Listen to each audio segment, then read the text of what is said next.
The narcissist is the master architect of the social ecosystem, thriving on a foundation of manufactured superiority and absolute control.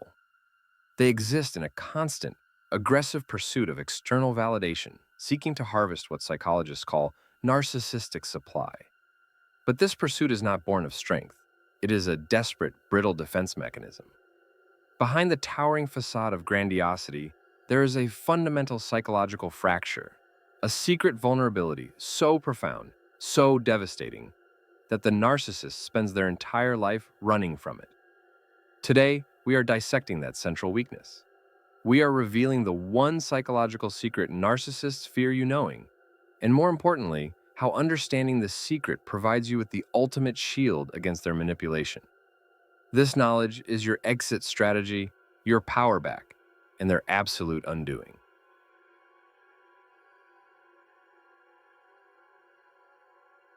The grand lie.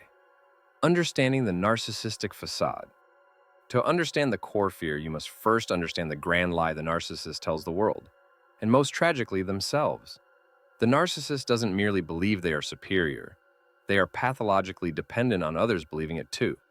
Their entire personality is an elaborate, heavily fortified mask of perfection, competence, and invulnerability. This facade is built on a massive structural flaw, a complete and utter lack of genuine, internalized self-worth. The non-narcissist possesses what is known as stable self-esteem, a reservoir of inner value that persists regardless of external praise or criticism. The narcissist has no such reservoir. Their self-worth is entirely externalized. It must be constantly drawn from the admiration, fear, envy, or submission of others. If the supply line is cut, the facade begins to crumble, and they face the terrifying reality of their inner state. The one terrifying psychological truth the narcissist fears you knowing is this: they are fundamentally ashamed of their true, fragile self, and their fear of being exposed as worthless is the absolute engine driving their aggression. Every act of devaluation, every lie, every projection, and every demand for praise is a frantic attempt to distract from that single, agonizing truth. They do not hate you. They hate the internal void of unworthiness that you, by your independent existence, threaten to expose. This fear is not anxiety. It is a paralyzing, existential terror. The mask of grandiosity is not a sign of confidence. It is the ultimate psychological defense against an unbearable flood of shame. They must continually dominate others to prove to themselves and everyone else that the internal worthlessness is a lie. Tactic 1.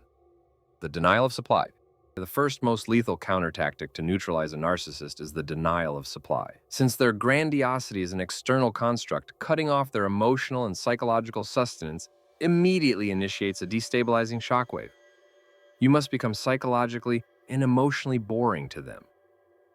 This involves eliminating the 4 core sources of narcissistic supply they feed on. 1. Positive supply. Absolutely cease all forms of flattery, compliments, or excessive attention toward their accomplishments or appearance. Treat their achievements with neutral, bland acknowledgement, like reading a weather report. 2. Negative supply. This is the most critical element. The narcissist loves to elicit tears, explosive anger, begging, and despair, because these reactions confirm their power and control over your emotions. When provoked, you must adopt an attitude of radical indifference. Your response must be emotionally flat, your voice even, and your eyes vacant of any distress. Deny them the spectacle of your pain. 3. Invalidation supply. When they attack, lie, or project, refuse to engage in the tedious, cyclical argument of defense. Defending yourself validates their authority to judge you. Instead, use a non-committal, disengaging phrase, often called the gray rock method. For example, "That's an interesting perspective," or "I'll have to think about that." 4. Envy. Supply. Do not flaunt your successes, happiness, or new achievements in their presence. Your joy and progress serve only to fuel their pathological envy, triggering retaliatory sabotage. Keep your most valuable victories private. When the narcissist realizes they can no longer extract any emotional reaction, positive or negative, from you, they suffer an emotional starvation known as narcissistic injury. They cannot sustain their facade without your energy, and they will instinctively begin to detach and seek a more fruitful source of supply elsewhere. Tactic 2. The calculated exposure. The second tactic is dangerous and must be used with precision, like a surgeon's scalpel, not a sledgehammer. The calculated exposure involves gently but firmly redirecting their focus onto their own inconsistent behavior without ever using emotional language or accusations. Never call them a narcissist or say you're a liar. These are emotional accusations that immediately trigger their defensive rage and the inevitable counterattack. Instead, your goal is to hold up the mirror and force a momentary glance at the crack in their foundation. When they contradict themselves, project a fault, or shift blame, you respond by pointing out the factual objective disconnect. Scenario: they blame you for a mistake they made. Response: that's confusing. I remember the email you sent yesterday stating you confirmed that timeline. Can you clarify how my action influenced that specific confirmation? You are not fighting. You are simply pointing to an undeniable, objective piece of data that contradicts their narrative. You force them to confront the gap between their words and reality. This is the soft pinpoint. You are targeting the inconsistency, not the person. Because the narcissist is fundamentally driven by a fear of exposure and hypocrisy, this objective pinpointing of fact introduces a momentary, profound sense of shame that forces them to back down or change the subject. Tactic 3. The boundary trap. The narcissist operates through constant boundary testing. They see your limits not as respect points, but as temporary suggestions designed to be pushed, stretched, and ultimately violated. The third counter tactic is the boundary trap, which requires you to establish unyielding, non-negotiable personal boundaries and enforce them with clinical consistency. The trap works because the narcissist cannot understand the concept of a boundary without testing its permanence.